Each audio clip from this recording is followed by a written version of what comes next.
Bienvenue dans une nouvelle édition d'Igloo on Air. Ce son familier vous invite à embarquer dans une aventure à travers le temps. Aujourd'hui, notre destination n'est autre qu'un futur hypothétique, un monde sans propriétaire, où tous seraient locataires sous le contrôle de quelques puissantes entités. Nous allons explorer ensemble un sujet aussi intrigant que provocateur, et si nous vivions dans un monde sans propriétaire. Imaginez un instant un futur où nous serions tous, sans exception, locataires, où quelques grandes entités, quelle que soit leur forme, des sociétés ou des bailleurs sociaux, détiendraient le monopole de tous les logements. Quelles pourraient être les conséquences d'un tel changement radical dans notre rapport au logement ? Nous plongerons dans les méandres de cette hypothèse en examinant les impacts potentiels sur notre liberté individuelle, notre vie privée et notre structure sociale elle-même. De la surveillance omniprésente dans nos foyers à l'exploitation économique, en passant par les implications éthiques et les questions de justice sociale, nous aborderons tous les angles, aussi sombres soient-ils.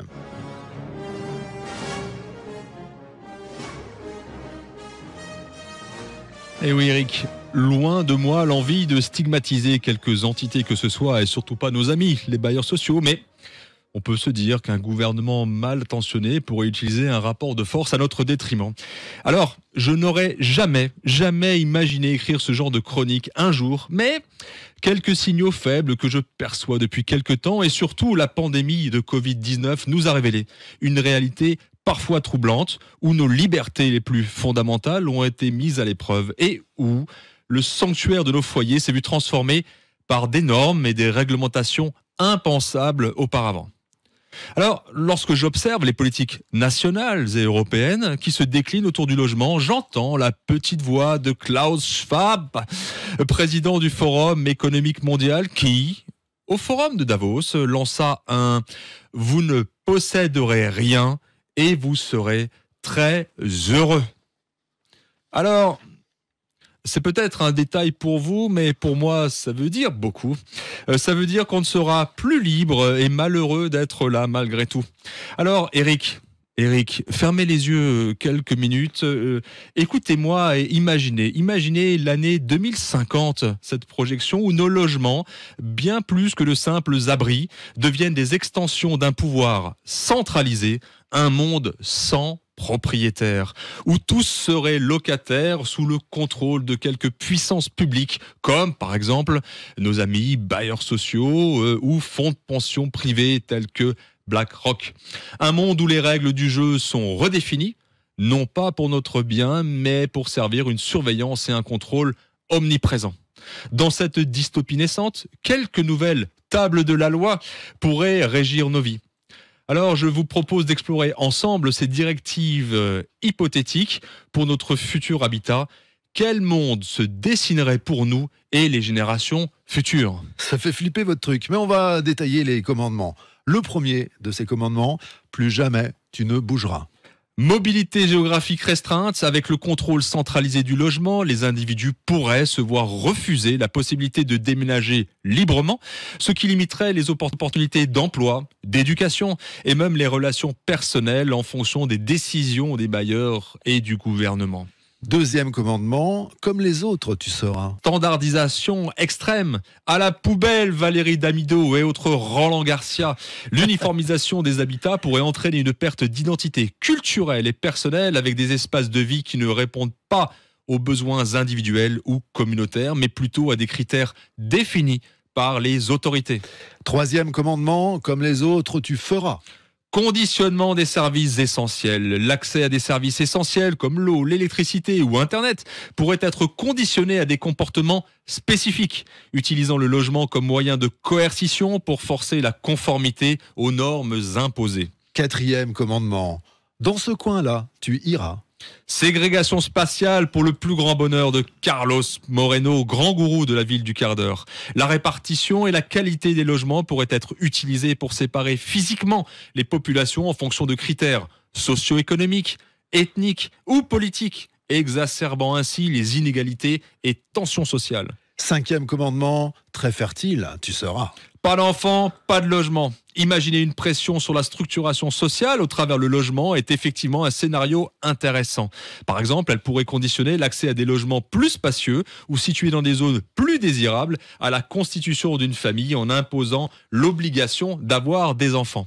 Ce genre de politique aurait des répercussions profondes sur, par exemple, l'influence sur les choix personnels. Les individus pourraient se sentir contraints de prendre des décisions de vie personnelle, comme avoir des enfants, non pas par désir, mais pour répondre à des critères d'attribution de logement. La discrimination. Une telle politique pourrait discriminer contre ceux qui choisissent de ne pas avoir d'enfants, qui ne peuvent pas en avoir pour des raisons médicales ou qui ont des préférences tout simplement de vie différentes. Et puis enfin, l'homogénéisation sociale. En poussant vers un modèle familial spécifique, on risque d'homogénéiser la société et de marginaliser les structures familiales non traditionnelles ou les modes de vie alternatifs. 6e commandement, ton loyer, tu paieras. Eh oui, un tel système pourrait mener à plusieurs conséquences négatives. Dans un tel monde, le logement ne serait plus un droit ou un besoin, mais un moyen d'exploitation économique avec des répercussions profondes sur la cohésion sociale, l'égalité des chances et la qualité de vie globale. L'augmentation des loyers, par exemple, les bailleurs pourraient imposer des loyers excessivement élevés, bien au-delà de ce qui est considéré comme abordable pour la majorité des résidents. Cela pourrait forcer les gens à consacrer une part disproportionnée de leurs revenus au logement, réduisant leur capacité à payer pour d'autres besoins essentiels comme la nourriture, la santé ou encore l'éducation. On peut imaginer l'exclusion économique. Les personnes aux revenus les plus bas pourraient se retrouver exclues des logements décents ou contraintes de vivre dans des conditions surpeuplées ou insalubres, exacerbant les inégalités sociales et économiques. L'endettement. Pour faire face au loyer élevé, certaines personnes pourraient s'endetter, s'engageant dans des prêts à des conditions défavorables, ce qui pourrait mener à un cycle de dette difficile à briser. Ah, consommation quand tu nous tiens. Et puis enfin, les barrières à l'entrée.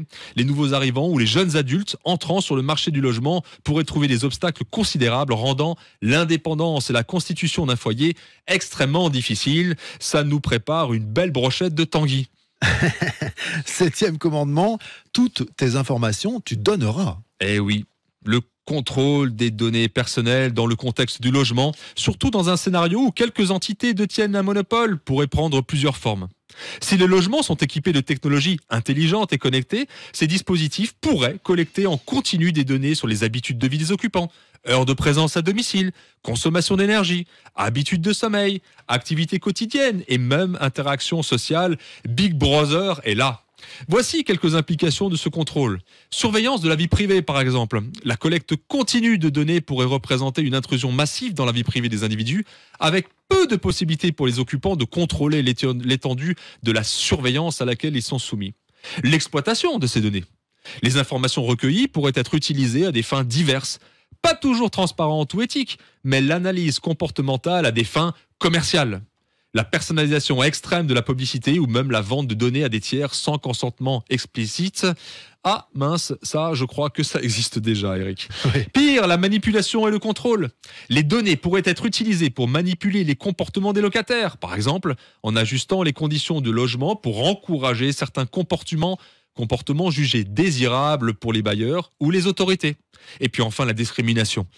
L'analyse des données pourrait mener à des formes de discrimination, par exemple en identifiant ou en pénalisant des comportements jugés non conformes et en créant des profils basés sur des données comportementales qui pourraient affecter l'accès aux services et aux opportunités. Enfin, 8e commandement, plus jamais gilet jaune, tu ne seras. Eh oui. Instrumentalisation de la peur. La menace constante d'expulsion ou de dégradation des conditions de logement pourrait être utilisée pour instiller la peur et dissuader toute forme de dissidence ou de contestation. Mais ça, je crois que ça a déjà marché en 2020, Eric.